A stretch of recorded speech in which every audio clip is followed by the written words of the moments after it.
이제 문법으로 출제되기 전에 어법이라고 두 문제 출제되는 시절이 있어요. 이제 그럴 때는 비문학 지문에 이렇게 언어학 지문들이 출제가 됐었고 요즘은 출제가 되고 있지는 않고 여러분 이제 배웠던 문법 지식을 바탕으로 읽을 수 있는 건데 이게 되게 신생학문 중에 신생학문이에요. 그러니까 서울대 같은 경우에도 지금 국어교육과의 박사 중에 한 절반 정도가 한국어 교육 박사예요. 그럼 그분들이 이제 전 세계로 뻗어나가서 그 나라에서 한국어 교수가 되겠죠. 그러니까 우리나라에 영문과 교수가 있는 것처럼. 그래서 그런 얘기들을 이제 하고 있는 거고 일단은 세계화 현상에 대한 얘기를 하신 것 같고요. 자, 그러면서 이 현상 때문에 변화가 있다는 거예요. 자, 그럼 여기서 중요한 건 이거야. 통계 수치. 통계 수치가 주어지면 당연히 객관성이 될 것이고요. 구체성이 되겠죠. 그럼 당연히 신뢰성도 높아질 거고 설득력도 높아질 겁니다. 이런 어떤 개념어들을 선지 키워드에 넣으실 거예요. 필기가 없으니까 서술형은 대비할 필요는 없어요. 다만 객관식으로는 이런 게 나올 거니까 기억을 하시고 이 수치가 중요한 건 아닙니다. 그냥 수치를 근거로 무슨 얘기를 하는지가 중요한 거고 자 그러면 이제 수치에 대한 얘기, 통계 자료에 대한 얘기가 끝났고 이제 3단락으로 넘어왔습니다. 자 그러면 왜 이렇게 위상이 높아졌냐라는 현상에 대한 원인 분석을 해야 될 텐데 그 원인 첫 번째는 한글이 굉장히 우수하다는 거예요. 아 진짜 이거는 나 알잖아. 나 되게 정확하게 깔 건 까는 사람인지 알잖아요. 근데 한글은 진짜 우수한 게 맞는 게 왜 그러냐면 사실 그럴 수밖에 없었기도 했어요. 그러니까 세종대왕이라는 대단한 위인도 있었겠지만 역사적으로 봤을 때 막 기원전 1000년 전에 만들어진 문자가 더 발전적이겠어요. 500년 전에 만들어진 문자가 더 발전적이겠어요. 당연한 거예요. 그러니까 한글은요 이미 기존에 다른 나라들이 시행착오했었던 문자체계 문제들을 해결해서 만들었을 거 아니야. 그러니까 만약에 우리가 지금 한문 쓴다고 생각을 해봐. 그럼 문맹률이 생길 수밖에 없죠. 한문 어떻게 다 외워? 그러니까 일본 가잖아요. 기본적으로 1800자 한자를 다 알고 있어야 돼. 안 그러면 의사소통이 안 돼요. 근데 1800자 한자를 외워야 되고 그걸 우리가 카톡으로 보낸다고 생각을 해봐. 진짜 미쳐요. 그러니까 어떤 그 한문이라는 체계가 3000년, 5000년, 10,000년 전에는 그 시절의 문화에서는 또는 그 시절의 어떤 그 세계적인 권력 구도에서는 중국이 중심이 될 수 있는 이유가 됐었겠지만 지금 이 시점에서는 너무 비효율적인 거죠. 그렇게 표의 문자들은 뜻을 갖고 있는 표의 문자들의 한계인 거예요. 그러니까 이 시대는 결국에는 표음 문자들의 세계가 된 거고 심지어 알파벳보다도 늦게 만들어졌잖아. 그러니까 단점들이 거의 보완된 굉장히 이상적인 우수성을 갖고 있는 한글의 위상 덕분이기도 하다는 거죠. 그러면서 한글의 특성에 대해서는 다들 얘기하고 있기 때문에 여러분은 뭐 이쯤면 됐는데 이건 원리이자 이 문단의 주장이죠. 혹은 주제문이죠. 주제를 뒷받침하는 처음 건 뭐냐? 첫 번째, 자모조합이 돼서 다양한 소리 표기가 가능하다는 거고 두 번째, 알파벳과 비교를 해봤을 때 알파벳은 우측으로 나열을 하잖아. 그렇지 않다는 거야. 그러니까 정보의 응집성이 좋다, 함축성이 좋다는 거죠. 또 소리와 글자가 일치한다는 특성 덕분에 음성인식 기술에도 좋다는 겁니다. 자, 그래서 그렇게 장점들 세 가지를 얘기했고요. 자, 그러면 이제 비판을 하고 싶은가 봐. 어떤 부분? 국내 현상에 대해서요. 국내 현상을 보니까 자, 대부분의 사람들은 괜찮지만 실제로는 문제가 있다. 어떤 경우 문법이 틀리다. 또 어떤 경우 너무 외래어나 한자를 많이 쓴다. 근데 이 부분은 저는 좀 생각이 달라요. 근데 여러분 이제 교과서를 공부해야 되니까 기억을 하셔야 되는 거고 이게 사실 왜 그런 거냐면 현실적으로요. 우리가 결국에는 옛날처럼 조선이라는 국가 안에만 살았어. 북한이라는 나라 안에만 살았어. 그런 문제가 안 돼요. 그런데 조선만 하더라도 국제 질서 속에 있었어요. 그러니까 조선이 중국한테 개기면 쳐맞는 거야. 그러니까 많이 맞았어요. 그러니까 사대를 할 수밖에 없는 거야. 그럼 얘네는 중화 사상이 있었던 거고 우리는 어쨌든 생존하기 위해서 소중화 사상을 했던 거야 사실은.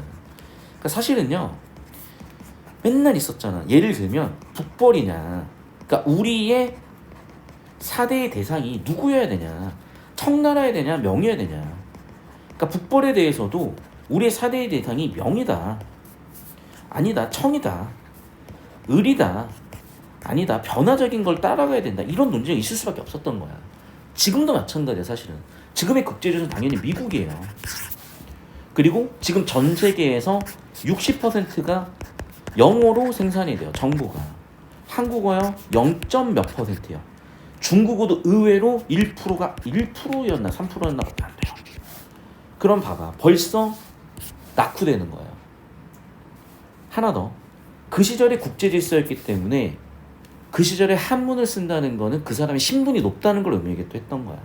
그러니까 우리가 외국어 외래어 한자를 쓰는 이유 중에 하나는 뭐냐면요. 이게 현 시점의 국제질서에 따라서 선진 문물이기 때문에 그래요, 사실은. 그런데 그래서 저는 이게 된 거라고 보는 거예요. 왜 외국 애들이 환장하냐? 우리나라 국제적 위상이 높아졌기 때문에 한류에 환장을 하는 거고 한류 자체가 국격을 높인 부분도 있는 거야. 그러니까 외국 애들 보면은 지금 굉장히 한글에 관심이 많고 한국 문화에 관심이 많아진 거거든. 그러니까 되게 힙합 문화가 됐어요. 그러니까 우리가 뭐 한 30년 전, 20년 전쯤에 일본 문화에 되게 힙합 문화라고 생각을 한 것처럼 그랬던 거야. 그러니까 저는 이제 이 부분은 제 생각이 좀 다르지만 어쨌든 여러분은 기억을 하시고 다만 이제 교과서니까 뭐 이걸 이렇게까지 얘기할 수는 없었겠죠. 근데 왜 제가 이런 말씀을 드리냐면 이런 생각을 가지고 계셔야 나중에 비문학, 모의고사 지문들 들어왔을 때 대처가 될 거예요. 어쨌든 이 아래는 내신 대비로는 당장은 필요 없다. 하지만 내년 내신 대비부터는 필요할 수도 있으니까 기억을 해놓자. 이런 얘기를 드렸고, 자 이제 설명문은 말 그대로 설명하는 글인데 이게 설명문이라고? 그래서 이거는 논설문 같은데? 설명문이라면 설명문인 거야, 학교 선생님께서. 설명문이니까 내가 얘기했지. 얘는 주관성이 아니라 객관성이라고요. 팩트니까 사실성이 있다고. 주제는 뭐라고요? 이거라고.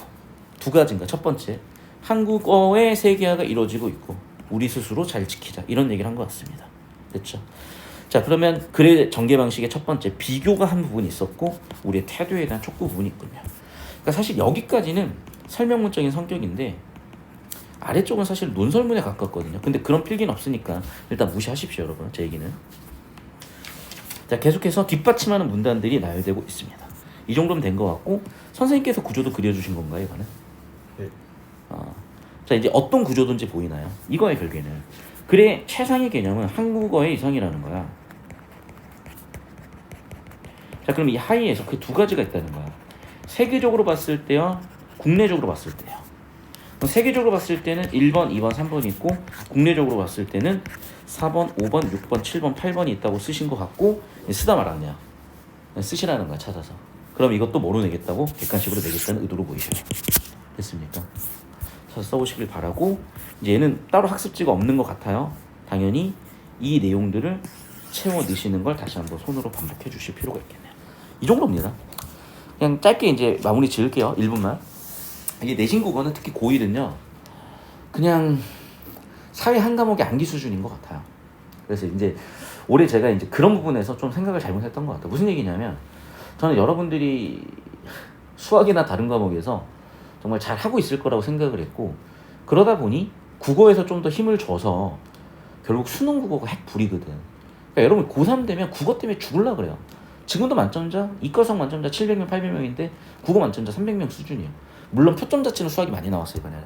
그런데 최근 5개년 평균을 보면 국어 표점이 더 높아요, 수학보다. 평균적으로 보면. 만점자는 두말할 필요도 없고.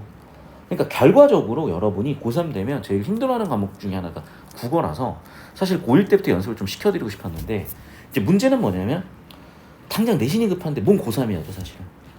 당장 중간고사고 기말고사인데. 근데 제가 그 부분을 너무 이상주의적으로 생각을 했던 것 같아요. 어쨌든 그래서 이번 기말 때는 제 스스로 많이 반성을 해서 현시 타입을 했어요, 저는. 그래서 이런 식으로 짚어드렸고 아마 짚은 부분에서 내신 시험은 좀 많이 나왔을 것 같습니다. 자, 좀 정리하고 이제 방학이 되면 우리 다시 이제 좀 사고력을 키울 수 있는 그런 국어 공부를 해갈 거고요. 아직 안 늦었기 때문에 이제 시작이기 때문에 다른 과목에 대한 공부법도 저랑 같이 잡아가는 시간을 꼭 잡으셔야 돼요. 어차피 제가 전 과목 수업을 할 수 있는 건 아닙니다만은 공부하는 방법에 있어서는 여러분한테 큰 도움이 될 것 같습니다. 이 시기에 자세를 잘 잡아 놓으셔야 순탄하게 가실 거라서 그 부분은 좀 잘 기억을 해두시고 그 외에 뭐 스틱이라든지 등급관리라든지 이런 부분들은 또 전문적인 선생님이 계시니까 유튜브 같은 거 잘 찾아보시길 바라고요. 자, 이 정도면 우리 성고 내신 대비로는 마무리가 된 것 같아요. 4주 동안 고생 많으셨습니다.